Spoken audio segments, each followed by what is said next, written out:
નમસ્કાર વિદ્યાર્થી મિત્રો, વર્લ્ડ ઇન બોક્સના ડિજિટલ પ્લેટફોર્મ પર હું કૃતાર્થ વાઘેલા આપ સૌને આવકારું છું.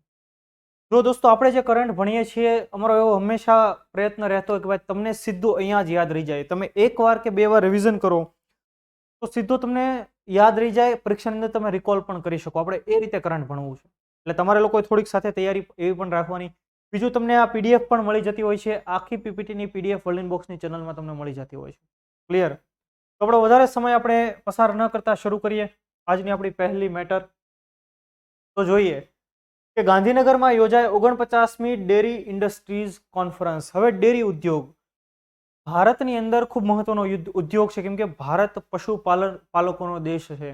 હાલની તારીખે પણ ભારતની 60% વસ્તી ગામડામાં વસે અને ભારતના ઘણા બધા ખેડૂતો પશુપાલન સાથે સંબંધિત ઘણા બધા લોકો છે અને ડેરી ઇન્ડસ્ટ્રીને પ્રોત્સાહન આપવું એ ખૂબ ઇમ્પોર્ટન્ટ છે. અને તાજેતરમાં 49મી ડેરી ઇન્ડસ્ટ્રી કોન્ફરન્સ તાજેતરમાં ક્યાં યોજાય? ગુજરાતની અંદર યોજાય, ગાંધીનગર ખાતે યોજાય. તો યાદ રાખજો, આ મુદ્દો એટલે ઇમ્પોર્ટન્ટ. 27 વર્ષ બાદ આ ડેરી કોન્ફરન્સનું આયોજન અહીંયા થાય છે. આ પહેલા 1996માં આયોજન થયેલું.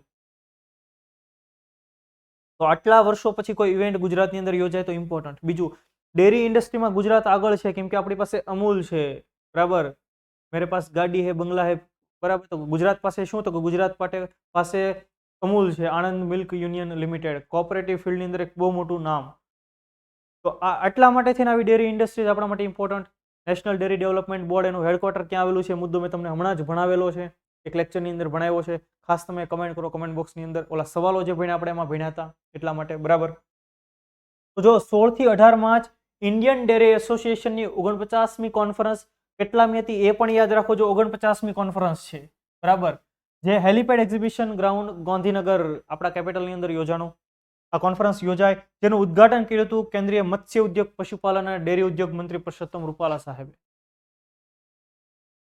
તો કોણે ઉદ્ઘાટન કર્યું એ સાથે યાદ રાખીએ. હવે એની થીમ શું હતી? India dairy to the world, ભારતીય ડેરી વિશ્વ માટે. ઓપોર્ચ્યુનિટીઝ એન્ડ ચેલેન્જીસ, કેટલીક તકો અને સામે કેટલીક ચેલેન્જીસ. વચ્ચે થોડા મહિના પહેલા કે એનાથી પણ થોડાક વધારે સમય પહેલા ગુજરાતની અંદર ખેડૂતોએ થોડુંક આંદોલન કરેલું. કેમ? તો કે ભાઈ આપણે ન્યુઝીલેન્ડની ડેરી પ્રોડક્ટને કંઈક પરવાનગી આપી દીધેલી કે ભાઈ તમે અહીંયા એને સેલ કરી શકો એટલા માટે.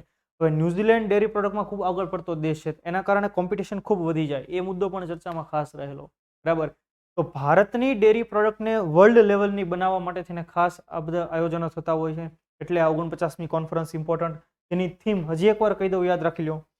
Indian dairy to the world, ભારતની ડેરી વિશ્વ માટે. એમ Indian dairy to the world, opportunities and challenges, કેટલીક તકો અને સામે ચેલેન્જીસ પણ. યાદ રહેશે દરેકને. 1996 ડેરી ઉદ્યોગની સૌથી મોટી કોન્ફરન્સ 27 વર્ષ પછી ગુજરાતની અંદર યોજાય. તો આમાં ડીપમાં સવાલ કેમ પૂછાય? ડીપમાં થોડોક કે ભાઈ તાજેતરમાં 49મી ડેરી કોન્ફરન્સ ગુજરાતના કયા શહેરમાં યોજાઈ હતી? તો થોડોક ડિટેલમાં સવાલ થઈ ગયો. પછી તમે એમના ઓપ્શન આપે. આણંદ, પહેલો જ ઓપ્શન આણંદ, એટલે આપણે તો રાજીના રેડ થઈ જાય કે હા આણંદમાં જોઈને એમાં જે ન વાંચ્યા હોય ને એને તો કંઈક અલગ જ લેવલ હોય, બરાબર. એ અલગ ઝોનરમાંથી જ વાત કરતા આણંદમાં જોઈને ભાઈ ડેરી ઉદ્યોગ તો બીજી ક્યાં હોય? પછી અમદાવાદ. પછી એમાં એક ઓપ્શન સી હોય ગિફ્ટ સિટી ગાંધીનગર, અને પછી ઓપ્શન ડી હોય ગાંધીનગર કંઈક, અથવા તો સુરત ઓપ્શન આપે તો આપણને હા અહીંયા હશે હો ભાઈ. આવી રીતે આપણે મુદ્દો ખબર હોય, મેટર ખબર હોય ને તોય ફસાઈ જઈએ. આપણે ફસાવાનું બિલકુલ નથી. ગાંધીનગરમાં એનું આયોજન. અને સાથે થીમ, જો વધુ અઘરો સવાલ પૂછે તમને થીમ પણ પૂછી શકે. તો જો ઇન્ડિયન ડેરી એસોસિએશન, ભારતીય dairy association, 16, 17, 18 March 2023 Gandhinagar, 49th dairy industry conference. યાદ રહેશે તમને દરેકને. ત્યાર પછી હવે આપણે જોઈએ રાષ્ટ્રપતિ દ્રૌપદી મુર્મુ દ્વારા INS દ્રોણાચાર્યને પ્રેસિડેન્ટ કલર એનાયત. જો સાથે ડેરી ઇન્ડસ્ટ્રી કોન્ફરન્સ જે યોજાય એમાં કેન્દ્રીય ગૃહમંત્રી અને સહકારિતા મંત્રી અમિત શાહે પણ હાજરી આપી હતી. તો આપણે લાસ્ટ લેક્ચરની અંદર અમિત શાહની ગુજરાત યાત્રા ભણી ગયા હતા. આ મુદ્દો આપણે કવર નહોતો કર્યો એમાં, કેમ કે આપણે ખાસ અહીંયા આખો મુદ્દો લીધો એટલા માટે, બરાબર. તો એમાં એમણે પોતે પણ હાજરી આપેલી. હવે આપણે જોઈએ રાષ્ટ્રપતિ દ્રૌપદી મુર્મુ દ્વારા INS દ્રોણાચાર્યને પ્રેસિડેન્ટ કલર એનાયત. પ્રેસિડેન્ટ કલર એટલે શું? તો તમે યાદ રાખો, પ્રેસિડેન્ટ કલર એટલે એક પ્રકારનું સન્માન છે કે જે ભારતના રાષ્ટ્રપતિ દ્વારા આપવામાં આવે. તમને ખ્યાલ છે કે ભાઈ મહામહિમ રાષ્ટ્રપતિ ભારતીય સેનાના સર્વોચ્ચ કમાન્ડર છે. ભારતની ત્રણેય પાંખના સર્વોચ્ચ કમાન્ડર કોણ છે? મહામહિમ શ્રી, આર્મી, નેવી અને એરફોર્સ. તો આ ત્રણેય આપણે સેનાઓ એમાંથી કોઈએ દેશની સેવા માટે કોઈ ઇન્સ્ટિટ્યૂટ હોય અને ખાસ સારું કામ કર્યું હોય, વર્ષો સુધી પોતાનું સેવા આપેલી હોય ને ત્યાર પછી રાષ્ટ્રપતિ દ્વારા એમનું સન્માન કરવામાં આવે, જેને આપણે સામાન્ય રીતે પ્રેસિડેન્ટ કલર કહેતા હોઈએ છીએ. યાદ રહેશે તમને? તો એવો પ્રેસિડેન્ટ કલર તાજેતરમાં કોને એનાયત કરવામાં આવ્યો? તો કે INS દ્રોણાચાર્યને. હવે તમને તરત પ્રશ્ન થશે, જો award of president colour INS Dronacharya 16 March 2023. હવે INS દ્રોણાચાર્ય એટલે આપણને તરત થાય કે આ કંઈક ઇન્ડિયન નેવલ શિપ હશે. તો એ પ્રકારની શિપ પણ કેવી? તો કે આ એક પ્રકારે ટ્રેનિંગ આપતું કેન્દ્ર છે, ટ્રેનિંગ આપનાર ઇન્સ્ટિટ્યુશન છે, બરાબર. કોચીની અંદર આવેલું, કેરળના કોચીની અંદર આવેલું ઇન્સ્ટિટ્યુશન છે. એટલે એ શિપ પણ શેના માટેની? ખાસ ટ્રેનિંગ માટેની, બરાબર. જેને નામ આપ્યું INS દ્રોણાચાર્ય. દ્રોણાચાર્ય કોણ હતા? ગુરુ હતા, બરાબર. આપણે મહાભારત જોયું અને દ્રોણાચાર્યનું નામ આપણે સાંભળ્યું હોય. તો જો INS દ્રોણાચાર્ય કેરળના કોચીમાં આવેલ ભારતીય નૌકાદળની તાલીમ સંસ્થા, જેને 1989માં કમિશન કરવામાં આવેલી, અને આ સંસ્થાએ એટલા વર્ષો સુધી સેવા આપી એટલા માટે થઈને હવે એને પ્રેસિડેન્ટ કલર એનાયત કરવામાં આવ્યો છે, બરાબર. એટલે પ્રેસિડેન્ટ કલર એટલે પ્રેસિડેન્ટ ત્યાં જઈને એશિયન પેઇન્ટનો પીસડો મારે એવું નહીં ભાઈ, બરાબર. એક પ્રકારનું આ સન્માન છે. પ્રેસિડેન્ટ કલર ઓછામાં ઓછા 25 વર્ષની જેણે સેવા આપેલી હોય, આર્મીનું કોઈ યુનિટ હોય વગેરે, કોઈએ 25 વર્ષ સુધી ઓછામાં ઓછી સેવા આપી, એ લોકો જ, એ ઇન્સ્ટિટ્યૂટ કે લોકો જ આના માટે લાયક હોય. એની લાયકાત એવી છે કે 25 વર્ષ મિનિમમ એને સેવા આપેલી હોવી જોઈએ. બીજું, અસાધારણ સમર્પણ અને બહાદુરી માટે સૈન્ય એકમોને આપવામાં આવતું આ સન્માન છે, જેની શરૂઆત કરવામાં આવી હતી 1951ની અંદર. તમને દેખાય છે અહીંયા રાષ્ટ્રપતિજી દેખાય? સમજી રહ્યા છો તમે? દરેક ખૂબ મહત્વનો મુદ્દો છે, યાદ રાખજો. થોડુંક અઘરું પડે ઘણીવાર. સવાલ કેવો બને આમાંથી? રાષ્ટ્રપતિ દ્રૌપદી મુર્મુ દ્વારા ખાલી જગ્યા અથવા તો કોને પ્રેસિડેન્ટ કલર એનાયત કરવામાં આવ્યો? INS દ્રોણાચાર્યને. અને દ્રોણાચાર્ય કે જે ગુરુ હતા, બરાબર, તેના ઉપરથી જ આપણને ખ્યાલ આવે છે કે આ ટ્રેનિંગ ઇન્સ્ટિટ્યૂટ છે કે જે આપણને શિક્ષણ મળે, આપણા નેવીના જવાનોને શિક્ષણ મળે. ઓકે. ત્યાર પછી પેન્નિયાર અથવા તો પોન્નિયાર નદી વિવાદ. આ ખૂબ ઇમ્પોર્ટન્ટ વિવાદ છે ભાઈ.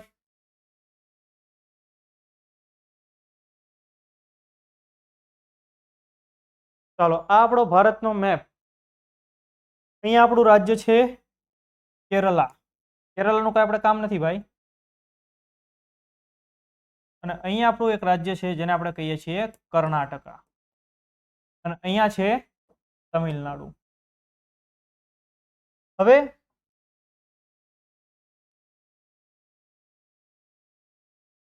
અહીંયાથી એક નદી પસાર થાય છે, જે નદીને કારણે બે રાજ્યો વચ્ચે વિવાદ છે. કઈ નદી? તો એ નદીનું નામ છે પેન્નિયાર. તો આપણે નદી પણ થોડીક દોરીએ જેથી કરીને આપણને ખ્યાલ આવે કે ક્યાંથી ક્યાં જાય છે નદી. તો તમે જુઓ, અહીંયાથી આ નદી પસાર થઈને એપ્રોક્સિમેટ આપણે જોઈ રહ્યા છીએ, અહીંયાથી આ નદી આમ નીકળીને તમિલનાડુમાંથી પસાર થાય છે. હવે મુદ્દો શું થાય છે કે ભાઈ કર્ણાટક છે એ કંઈક ને કંઈક બંધ વગેરે બનાવી નાખે એટલે તમિલનાડુને પાણી મળે નહીં. પાણી બંધ થઈ જાય એટલે બધું લોચા લાપસી વાળું થઈ જાય. અને એટલા માટે થઈને તમિલનાડુએ આના માટે અરજી ફાઇલ કરી છે, ભાઈ તમે આ પ્રશ્નનું કાંઈક નિવારણ લાવો. આખો મુદ્દો ત્યાંથી વિવાદનો બનેલો છે. તો આવો જ બીજો વિવાદ છે તમિલનાડુ અને કર્ણાટક વચ્ચે, જેને આપણે સામાન્ય રીતે કાવેરી જળ વિવાદ કહીએ છીએ. ખૂબ જૂનો વિવાદ છે કાવેરી જળ વિવાદ, અને ઘણા બધા સમય વર્ષોથી એના ઉપર કંઈક ને કંઈક થતું હોય છે. જ્યારે એના ચુકાદા હોય ત્યારે તોફાન પણ આપણને જોવા મળતા હોય છે. ઓકે, તો આપણે જોઈએ કર્ણાટક અને તમિલનાડુ રાજ્ય વચ્ચે આખો વિવાદ છે પન્નિયાર નદી ઉપર. તો જોઈએ આપણે પન્નિયાર નદી નંદી હિલ્સ કર્ણાટકમાંથી એ ઉત્પન્ન થાય છે. તો આ કઈ હિલ આવેલી છે? નંદી હિલ્સ. ત્યાંથી એ કોને મળે છે? તો કે બે ઓફ બેંગાલને મળે છે. આ નદી યાદ રહેશે? હા, બેંગ્લોર શહેર પણ આ નદીની નજીક આવેલું છે. હો ભાઈ, બેંગ્લોર, જેને આપણે સિલિકોન વેલી ઓફ ઇન્ડિયા તરીકે ઓળખીએ છીએ. હવે ઘટના શું થઈ? તો જુઓ, 2018ની અંદર કર્ણાટક વિરુદ્ધ તમિલનાડુ દ્વારા અરજી કરવામાં આવી. કર્ણાટક અહીંયા કંઈક ને કંઈક લોચા લાપસી કર્યા કરે છે, અમને પાણી મળતું નથી, અમારે પાણીની અછત સર્જાય છે. એટલે તમિલનાડુ ગવર્મેન્ટે અરજી કરી, અરજી ઉપર કામ ચાલ્યું. 2019માં તમિલનાડુ સરકારે કેન્દ્ર સરકારને એક સ્પેશિયલ રિક્વેસ્ટ કરી કે તમે આના માટે ટ્રિબ્યુનલની રચના કરો. ટ્રિબ્યુનલ એટલે એક પ્રકારનું તમે કહો કે ન્યાયિક સંસ્થા જેવું થઈ ગયું કે જે એના ઉપર ડિસિઝન લેશે, બરાબર. એની અંદર ફોર્મર જજ હોય, એ લોકોને સમાવવામાં આવે. તો તમિલનાડુ ગવર્મેન્ટે ભારત સરકારને સ્પેશિયલ રિક્વેસ્ટ કરી કે તમે આ વિવાદ જે જળ વિવાદ છે એના નિવારણ માટે કંઈક ટ્રિબ્યુનલ બનાવો. મુદ્દો આગળ વધે છે. ડિસેમ્બર 2022ની અંદર હજી કેન્દ્ર સરકારે ટ્રિબ્યુનલ કઈ બનાવ્યું નહીં. ડિસેમ્બર 2022ની અંદર સુપ્રીમ કોર્ટે કીધું કે ભાઈ કેન્દ્ર સરકાર તમે કેમ કોઈનું માનતા નથી. સુપ્રીમ કોર્ટે કીધું ડિસેમ્બર 2022માં કે 3 મહિનાની અંદર ટ્રિબ્યુનલ બનાવવામાં આવે. અને હવે આ 3 મહિનાનો સમય પણ પૂરો થઈ ગયો છે અને એટલે હવે આ મુદ્દો ફૂલ ગરમ થયો છે. બરાબર, કેમ કે સુપ્રીમ જ્યારે આદેશ આપી દે ને કે ભાઈ 3 મહિનામાં તમારે કામ કરવાનું છે ને પછી જો ન થાય એટલે કંઈક ને કંઈક સુપ્રીમની ફટકાર ભારત સરકારને પડતી હોય છે. બરાબર, તો ખાસ પેન્નિયાર નદી પોન્નિયાર અથવા તો પેન્નિયાર નદી ક્યાંથી શરૂ થાય? નંદી હિલ્સ કર્ણાટકથી 497 કિલોમીટર જેવી એની લંબાઈ છે. ખાસ તમે યાદ રાખજો 497 કિલોમીટર. અને કાવેરી બાદ આ બીજી મોટી નદી છે. બરાબર, કાવેરી બાદ તમિલનાડુની બીજી સૌથી મોટી નદી છે, જે તમિલનાડુ માટે ઇમ્પોર્ટન્ટ નદી છે ને એટલે તમિલનાડુ કહી રહ્યું છે ભાઈ તમે કંઈક આનો નિવાડો લાવો. સમજી રહ્યા છો આખો મુદ્દો? તમને એઝ અ પાર્ટ ઓફ જીઓગ્રાફીમાંથી કોઈ પણ કંઈક મુદ્દો પૂછી લે તમને ખ્યાલ હોવો જોઈએ. ક્લિયર? એટલીસ્ટ એ તો ખબર જ હોવી જોઈએ ભાઈ આ નદી વિવાદ કયા બે રાજ્યો વચ્ચે છે એ તો ખબર જ હોવી જોઈએ. બરાબર, એ ખબર ન હોય એવું ચાલે નહીં. સહેલો સવાલ છે એટલા માટે. ઝારખંડ સરકાર દ્વારા ઝાર નિયોજન પોર્ટલ લોન્ચ. ઝારખંડ સરકાર દ્વારા ઝાર નિયોજન પોર્ટલ લોન્ચ કરવામાં આવ્યું. બરાબર, ખાસ રોજગારીની વાત છે. તમે મુદ્દો જુઓ કે ખાનગી ક્ષેત્રમાં રોજગારી માટેની આ ખાસ વાત છે. ઝારખંડ ગવર્મેન્ટે તો અહીંયા જો ઝારખંડમાંથી ઝાર અને નિયોજન આખું એ બંનેને ભેગા કરીને એક શબ્દ બન્યો, એક પોર્ટલ બન્યું જેનું નામ છે ઝાર નિયોજન. જો અહીંયા લખેલું છે ઝાર નિયોજન. તો આ પોર્ટલ લોન્ચ કર્યું 17 માર્ચના રોજ. ખ્યાલ આવે છે દરેકને? આનો અર્થ શું? સરકાર શું કરવા માંગે છે? તો કે આ પોર્ટલ ઉપર દરેક ખાનગી કંપનીઓએ રજીસ્ટ્રેશન કરાવવાનું. બીજું, કેમ આને લોન્ચ કર્યું છે? ઝારખંડ ગવર્મેન્ટ એવું ઈચ્છે છે કે ભાઈ ત્યાંના સ્થાનિક લોકોને, ઝારખંડના સ્થાનિક રહેવાસીઓને ખાનગી કંપનીઓમાં પણ રિઝર્વેશન મળે, જેથી કરીને ત્યાંના લોકોને રોજગાર મળે. નહીંતર આપણે ધારી લે કે આપણે ગુજરાતના એકરો કેટલા બધા લોકો ઝારખંડ રહેવા વયા ગયા, સ્કિલ આપણી પાસે છે તો આપણને ઝારખંડની કંપનીમાં કામ મળી જશે. તો ત્યાંના સ્થાનિક લોકોને કામ નહીં મળે. તો સ્થાનિક લોકોને એટલે સરકારે એવો નિયમ બનાવ્યો કે ભાઈ અહીંયા રજીસ્ટ્રેશન કરાવવાનું કંપની હોય અને તે કંપનીમાં જે તે કંપની, ધારો કે એબીસી નામની કંપની રજીસ્ટર કરાવે છે જેને 100 જેટલા એમ્પ્લોય છે, તો એને 75 એમ્પ્લોય ઝારખંડના સ્થાનિક રાખવા ફરજિયાત છે. બરાબર, 75% ફરજિયાત. આ નિયમ કઈ કંપનીઓને લાગુ પડશે? તો કે 10 થી વધુ એમ્પ્લોય ધરાવનારી કંપનીઓને લાગુ પડશે. બીજું, એવા એમ્પ્લોય કે જેની સેલેરી 40K જેટલી છે, 40,000 સુધીની સેલેરી ધરાવનારી પોસ્ટ છે. ખાસ એને જેમ કે હાઈલી સ્કિલ્ડ પર્સનની જરૂરિયાત હોય, જેમ કે ડોક્ટરની જરૂરિયાત હોય, હાઈલી સ્કિલ કહેવાય. પછી તમે દવાની ઇન્ડસ્ટ્રીમાં તમે જો ફાર્માની અંદર જો તો ત્યાં હાઈલી સ્કિલ પર્સનની જરૂર પડે. બરાબર, તો ત્યાં આ નિયમ ન લાગુ પડે, પણ બાકીના ફિલ્ડની અંદર લાગુ પડે. તરત કંપનીઓ કહેશે કે ભાઈ અમારી પાસે એવા માણસો ન મળે તો, એને ન આવડતું હોય તો અહીંયા ઝારખંડ સરકારે એવું પણ કીધું કે તો તમારે એને ટ્રેનિંગ પૂરી પાડવાની. ટ્રેનિંગ આપ્યા બાદ કામ આપવાનું, પણ 75% તો તમારે સ્થાનિકને જ કામ આપવું પડશે. બરાબર, તો એ માટેનું એમણે પોર્ટલ લોન્ચ કર્યું ઝાર નિયોજન, ઝારખંડ નિયોજન. આ માટેનો એક્ટ પણ પસાર થયેલો છે, Jharkhand state employment of local candidates in private sector act 2021 પસાર કર્યો. 40,000 સુધીના પગારની નોકરી 75% ત્યાંના સ્થાનિક લોકોને જ. ક્લિયર થાય છે? ગુજરાત સરકાર આવો કાયદો લાવે તો ખાનગી કંપનીમાં પણ 75% ગુજરાતીઓ જ. ક્લિયર? સમજી રહ્યા છો દરેક મુદ્દો? 10 કે તેથી વધુ લોકોનો સ્ટાફ હોય તેવી કંપનીઓને આ નિયમ લાગુ પડશે. 10 થી વધુનો સ્ટાફ હોવો જોઈએ. 10 થી ઓછો સ્ટાફ હોય તો લાગુ પડશે નહીં. તમે જો અહીંયા ઝાર નિયોજન, નિજી ક્ષેત્ર અંતર્ગત સ્થાનીય નિયોજન નીતિ સહ નિયુક્તિ પત્ર વિતરણ સમારોહ, અને તમને અહીંયા ઝારખંડના મુખ્યમંત્રી હેમંત સોરેન સાહેબ પણ દેખાઈ રહ્યા છે. યાદ રહી જશે આ મુદ્દો. ત્યાર પછી ગાંધીનગર ખાતે એક નવી જનરલ બેચ 16 તારીખથી શરૂ થઈ ચૂકેલી છે, 16 માર્ચથી, જેનો સમય 10:30 થી 12:30 છે. જો તમને લોકોને ડેમો લેક્ચર અટેન્ડ કરવાની ઈચ્છા હોય તો ખાસ ગાંધીનગર શાખાની મુલાકાત લો. જો તમે અહીંયા નામ પણ જોઈ શકો છો. બાકી વધુ માહિતી માટે 75 75 018 18 પર તમે કોલ કરીને માહિતી મેળવી શકો છો. તો 2023 ભરતીઓનું વર્ષ છે ભાઈ. ઘણી બધી ભરતીઓ ઓન ક્યુ છે અત્યારે. ખાસ કોન્સ્ટેબલની ભરતી છે, જીપીએસસીનું કેલેન્ડર આવી ગયું છે અને ખાખી વગેરેની અંદર વર્લ્ડ ઇનબોક્સ સૌથી વધુ રિઝલ્ટ આપે છે. તમને એવું લાગે કે તમારે અત્યારે એક બેચ કરી લેવી છે, જેથી કરીને 6 મહિને તમારી બેચ પૂરી થાય, ત્યાં ભરતી આવી ગઈ હોય તો તમે એક 2-3 મહિનાના રિવિઝન બાદ, એટલે કે 8-9 મહિના પછી તમે એક એક્ઝામ આપી શકો. તો અત્યારે ધી બેસ્ટ ટાઈમ છે. આખરે એડમિશન લેવું ન લેવું એ તમારો વિવેકાધીન અધિકાર રહેલો છે, ડિસ્ક્રિશનરી પાવર રહેલો છે તમારા હાથમાં. બરાબર, ચાલો. ગ્લોબલ મિલેટ્સ કોન્ફરન્સ નવી દિલ્હીમાં યોજાય. તો પહેલો જ સવાલ કે તાજેતરમાં ગ્લોબલ મિલેટ્સ કોન્ફરન્સ ક્યાં યોજાય? આ કોન્ફરન્સ કેમ ઇમ્પોર્ટન્ટ ભાઈ? Millets, international year of millets 2023 સંયુક્ત રાષ્ટ્રએ ઘોષિત કર્યું. કોના પ્રપોઝલ બાદ? ભારતના પ્રપોઝલ બાદ. ભારતના કહેવાથી 2023નું વર્ષ ઇન્ટરનેશનલ યર ઓફ મિલેટ્સ, જાડા ધાન્યનું વર્ષ, આપણે સામાન્ય બાજરાનું વર્ષ એવું પણ ઘણી જગ્યાએ કહેતા હોઈએ છીએ. બરાબર. તો 19 માર્ચના રોજ આ કોન્ફરન્સનું ઉદ્ઘાટન કોણે કર્યું હતું? તો કે ખુદ આપણા સાહેબ શ્રી નરેન્દ્ર મોદી. આ કોન્ફરન્સમાં 6 દેશના કૃષિ મંત્રીઓ અને એગ્રીકલ્ચર સંબંધિત સાયન્ટિસ્ટો, જે નિષ્ણાંત લોકો હોય એ બધા ખાસ હાજરી આપી હતી અને ખાસ ઘૂઘું કર્યું હતું કે આનાથી શું ફાયદો થશે અને આપણે કઈ રીતે મિલેટ્સનું પ્રોડક્શન વધારી શકીએ અને લોકોની સુધી પહોંચ એની વધારી શકીએ અને વગેરે વગેરે. ઓકે, તો ઘણા બધા સ્ટાર્ટઅપના લીડરોએ પણ એમાં ભાગ લીધો હતો. જો ઇન્ટરનેશનલ યર ઓફ મિલેટ્સ 2023 જો અહીંયા તમને દેખાય પણ છે લોગોની અંદર, international year of millets, G20 અને 75 આઝાદી કા અમૃત મહોત્સવ, તો આ બધું અત્યારે ભારતની અંદર શરૂ છે. તો 2023 માટે એક પોસ્ટલ ટિકિટ અને સિક્કો પણ લોન્ચ કરવામાં આવ્યો હતો. ઇન્ટરનેશનલ યર ઓફ મિલેટ્સ 2023ના ભાગરૂપે એક પોસ્ટલ ટિકિટ અને સ્મારક સિક્કો, જેને આપણે સામાન્ય રીતે સ્મારક સિક્કો કહેતા હોઈએ છીએ, તો એને પણ લોન્ચ કરવામાં આવ્યો હતો. ખ્યાલ આવે છે? Global millet Shri Anna conference, millet research innovation and sustainability, millets research innovation and sustainability, AP Shinde symposium hall, NASC complex, Pusa, new Delhi. બરાબર, જ્યાં ઓલ્ડ રાજેન્દ્રનગર આવેલું છે ત્યાં જ નજીકનો વિસ્તાર છે. બરાબર, એ પૂસા રોડ જ કહેવાતો હોય. ત્યાર પછી સરસ્વતી સન્માન 2022 માટે તમિલ લેખિકા શિવશંકરીની પસંદગી. તમિલ લેખિકા કે જેમણે તમિલ લિટરેચરની અંદર ખૂબ સારું યોગદાન આપેલું છે અને વર્ષ 2019માં એમનું જે પુસ્તક પબ્લિશ થયું જેનું નામ છે સૂર્યવંશમ. બરાબર, એ માટે થઈને એમને સરસ્વતી સન્માન માટે પસંદ કરવામાં આવ્યા છે. તાજેતરમાં જ તે કે બિરલા ફાઉન્ડેશન, કે જે સરસ્વતી સન્માન એનાયત કરે છે, એમના દ્વારા નામની ઘોષણા કરવામાં આવી હતી. તો લિટરેચરના ફિલ્ડની અંદર આ ખૂબ મોટું સન્માન છે, સરસ્વતી સન્માન. તો 2022નું યાદ રાખીએ આપણે, કયા વ્યક્તિને? તમિલ લેખિકા શિવ શંકરીજીને એનાયત થયું છે.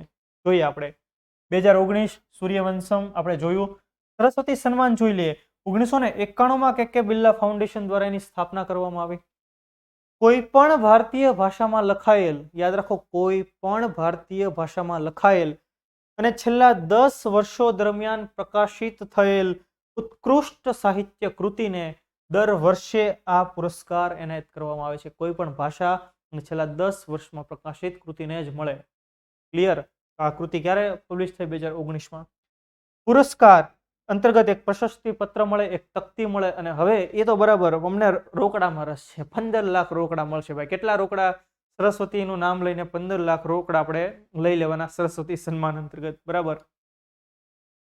બીજા કયા કયા લેખકો? હરિવંશરાય બચ્ચન. બરાબર, એની આપણને તરત કવિતા યાદ આવે, મધુશાલા. આ પરીક્ષામાં સવાલ પૂછાયેલો છે કે મધુશાલા કવિતાના લેખક કોણ? એના લેખક કોણ છે? હરિવંશરાય બચ્ચન. ખરેખર એ કોણ? અમિતાભ બચ્ચનના પિતાશ્રી. એમની મૂળ સરનેમ શ્રીવાસ્તવ હતી. આ બચ્ચન તો એમણે મળેલી સરનેમ છે, હરિવંશરાય બચ્ચન. ત્યારે મધુશાલા મને યાદ આવે છે કે બનારસ હિન્દુ યુનિવર્સિટીમાં એમણે બોલેલા, એનું ગાન કરેલું એણે. અને મધુશાલા એટલે એની અંદર શરાબની વાત થાય છે અને એ સમયે ખૂબ વિવાદ પણ થયેલો. ત્યારે ગાંધીજી હરિવંશરાય બચ્ચનને બોલાવેલા કે ભાઈ અહીંયા આવો તો અને મને સંભળાવો તો. પછી હરિવંશરાય બચ્ચને ગાંધીજીને કવિતા સંભળાવી હતી. પછી ગાંધીજીએ કીધું હતું ભાઈ આમાં કઈ એવું ખાસ વિવાદાસ્પદ નથી. આખું મોડર્ન હિસ્ટ્રી મેં મારી ક્લાસમાં ભણાવ્યું છે. બરાબર. મહાશ્વેતા દેવી, MT વાસુદેવન નાયર, SL ભૈરપ્પા, તો વગેરે જેવા લોકોને આ સરસ્વતી સન્માન મળેલું છે. ખાસ આપણે યાદ રાખી લઈએ સરસ્વતી સન્માન 2022. ત્યાર પછી ભારતમાં સૌથી ઓછો સાક્ષરતા દર બિહારમાં. ભાઈ બિહારની અંદર લિટરેસી રેટ ખૂબ જ ઓછો છે. આપણને ખ્યાલ છે કે ભાઈ બિહાર હજી પછાત રહી ગયેલું રાજ્ય છે. એના ડેવલપમેન્ટ માટે ખાસ કામ થવું જોઈએ એટલું થયું નથી. ત્યાં ઇન્ડસ્ટ્રી નથી. તો તાજેતરમાં શિક્ષણ મંત્રાલયે એક અહેવાલ પબ્લિશ કર્યો અને એમાં કીધું કે ભાઈ સૌથી ઓછો સાક્ષરતા દર ધરાવતા રાજ્યોની અંદર બિહાર પહેલા ક્રમે છે. અરુણાચલ પ્રદેશ બીજા ક્રમે છે અને રાજસ્થાન ત્રીજા ક્રમે છે. તો તમે જો મેપ જુઓ ત્યાં તમને ખ્યાલ આવી જાય. બરાબર.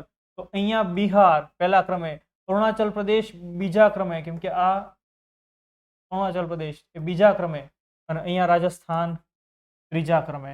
તો અહીંયા તમે જુઓ તો સૌથી ઓછો સાક્ષરતા દર ધરાવતા રાજ્યો. સૌથી વધુ સાક્ષરતા દર આપણને ખબર જ છે ભાઈ કે કેરળની અંદર સૌથી વધારે હોય છે. તો કેરળમાં 94%, લક્ષદ્વીપ અને મિઝોરમની અંદર પણ સારો સાક્ષરતા દર રહેલો છે.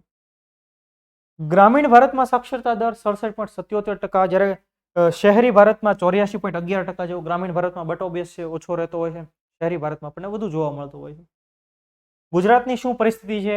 તો 2011ની ગણતરી મુજબ જો આ ગુજરાત ગવર્મેન્ટની વેબસાઇટ ઉપરનો જે આ ફોટો છે તેમાં લિટરેસી રેટ આપણને દેખાય છે 79.31, જ્યારે પુરુષ literacy rate 87.23, female literacy rate 70.73. ખ્યાલ આવે છે તમને દરેકને? તો આ ગુજરાત ગવર્મેન્ટની વેબસાઇટ ઉપરથી જ આપણને માહિતી 2011ની ગણતરી અનુસાર. બરાબર. તો ભારતમાં સાક્ષરતા સંબંધિત માહિતી પરીક્ષામાં ઘણી બધી વખત પૂછાય છે એટલા માટે. તો આ આજની આપણી મેટર થઈ. હવે આપણે જોઈએ આજનો આપણો સવાલ. આપણે ગઈકાલે આ મેટર ભણી ગયા છીએ, યોજના ભણી ગયા છીએ પીએમ મિત્ર. પીએમ મિત્ર યોજના અંતર્ગત પાર્ક સ્થાપિત કરવા પસંદ કરાયેલા રાજ્યોમાં કોનો સમાવેશ થાય છે?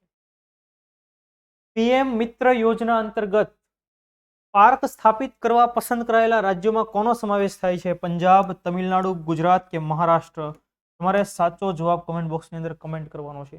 ઓપ્શન એ માત્ર 2, 3, 4, ઓપ્શન બી માત્ર 1, 2, 3, ઓપ્શન સી માત્ર 3 અને ઓપ્શન ડી માત્ર 3 અને 4. તો આ આપણો સવાલ. તો આ હતો આજનો આપણો કરંટ અફેર્સનો લેક્ચર. હું એવી આશા અને અપેક્ષા રાખું કે તમને દરેક મુદ્દાઓ અહીંયા સમજાઈ ગયા હશે. જો ઘણીવાર તમને એવું લાગે કે ભાઈ રિવિઝન કરવામાં આપણને નથી અનુકૂળ પડતું, તો ક્યારેક રાત્રે સૂતી પહેલા થોડી વધુ સ્પીડેથી વિડીયો જોઈ લેવાનો, જેથી કરીને તમને મુદ્દાઓ યાદ રહી જશે. એક્ઝામમાં તમે રિકોલ પણ કરી શકશો. બરાબર. જે લોકોએ પાછલો લેક્ચર જોયો છે એમના પીએમ મિત્ર વાળો સવાલ અહીંયા જ યાદ રહી ગયો હશે. સીધો એને જવાબ જ આવડી ગયો છે, કેમ કે આપણે ભણ્યા હતા જે રીતે કે આપણને અહીંયા યાદ રહી જાય. તો બસ આપણે આવું દરરોજ ભણતા રહીશું. તમારે આ લેક્ચરની પીડીએફ જોતી હોય તો ખાસ આ ચેનલ પર તમે જોઈન થઈ જાઓ, ટેલિગ્રામ ચેનલ પર. વર્લ્ડ ઇનબોક્સના તમામ સોશિયલ મીડિયા હેન્ડલ્સને પણ તમે ફોલો કરો. તો ફરી પાછા નેક્સ્ટ લેક્ચરમાં મળીએ કોઈ નવા મુદ્દા સાથે, કોઈ નવા કન્ટેન્ટ સાથે. ત્યાં સુધી જય હિન્દ, જય ભારત.